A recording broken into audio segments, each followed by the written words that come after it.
اگر کسی business family سے کوئی بچہ کھڑا ہوتا ہے اور جب وہ دین کا کام کرتا ہے تو وہ اس میچورٹی کے ساتھ, اس کانفیڈنس کے ساتھ جا کر پوری دنیا میں دین کا کام کرتا ہے, جو عام مبلغ کے لیے آسان نہیں ہوتا. میں تمام والدین کو کہتا ہوں, لوگ کہتے ہیں ایک بیٹا میرا جناب ڈاکٹر ہے, ایک بیٹا میرا لائر ہے, ایک بیٹا جناب میرا بزنس سنبھالتا ہے. میں نہیں کہتا کہ جناب یہ کام غلط ہے, مگر خوش نصیب ہیں وہ والدین جو یہ کہتے نظر آتے ہیں کہ میرا ایک بیٹا عالم دین ہے, میرا بیٹا مفتی اسلام ہے, میرا بیٹا جناب دین کا مبلغ ہے, اور جا جا کر لوگوں کو نیکی کی دعوت دیتا ہے. کوئی ایک بیٹا تو ایسا رکھو نا جو مرنے کے بعد بھی آپ کے لیے صدقہ جاریہ کا باعث بنے. کہتے ہیں خاندان میں ایک ڈاکٹر ہونا چاہیے, سچی بات یہ ہے کہ فیملی میں ایک عالم دین ہونا چاہیے, حافظ قرآن ہونا چاہیے, کیونکہ حدیثوں میں یہ مضمون موجود ہے کہ حافظ قرآن اپنے گھر والوں میں سے 10 ایسے لوگوں کی قیامت کے دن شفاعت کر کے انہیں جنت میں لے جائے گا جن پر گناہوں کی وجہ سے جہنم واجب ہو چکا تھا. عالم دین جب جنت میں جائیں گے تو انہیں روکا جائے گا کہ رک جائیے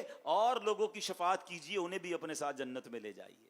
تو ان کے ماں باپ کا کیسے وارے نیارے ہوں گے, ان کے بھائی بہنوں کے وارے نیارے کیسے ہوں گے کہ جس کی فیملی میں کوئی عالم باعمل اور دین کا مبلغ ہوگا. صرف نوٹ گننے کے لیے اولاد کو آگے بڑھانا ہے, صرف کاروبار کو چمکانے کے لیے ہم نے سارے بچوں کو لگانا ہے, نہیں, یہ انویسٹمنٹ کیجئے. ہاں, اور ایک اور بات اشارتاً عرض کر دیتا ہوں کہ اگر آپ یہ طے کریں کہ آپ کے بیٹوں میں سے کوئی ایک بیٹا آپ دین کے لیے وقف کریں تو اس کو اتنا ہی سپورٹ کریں جتنا کاروبار کرنے والے کو بھی سپورٹ کریں.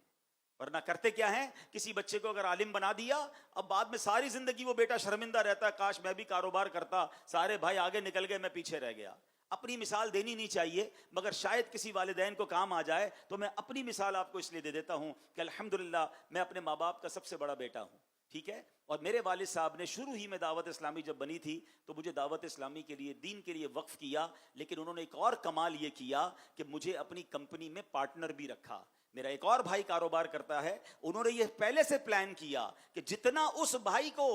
فائدہ ہوگا, کاروبار میں بینیفٹ ہوگا, جو اس کا شیئر ہوگا وہ میرا بھی شیئر ہوگا. مجھے کہا بیٹا آپ نے کاروبار نہیں کرنا, آپ نے دین کا کام کرنا ہے. اب بتائیں کتنا سکون ہو گیا, کتنا ریلیکسیشن ہو گیا کہ بھائی دین کا کام بھی کر رہا ہوں اور مجھے کوئی مالی پرابلم نہیں ہے. اب آپ ساری دنیا میں کام کریں, آپ کو کتنا حوصلہ ہوگا. اگر یہ آپ اپنے بچوں کے ساتھ کرتے ہیں, انہیں حوصلہ دیتے ہیں, حوالے کریں انہیں دعوت اسلامی کے, اور پھر دیکھیں انشاءاللہ دعوت اسلامی کیسی تربیت کر کے آپ کی آنکھوں کا نور آپ کے بیٹے کو بنائے گی, اور انشاءاللہ دنیا بھر میں وہ آپ کا سر بھی فخر سے بلند کرے گا.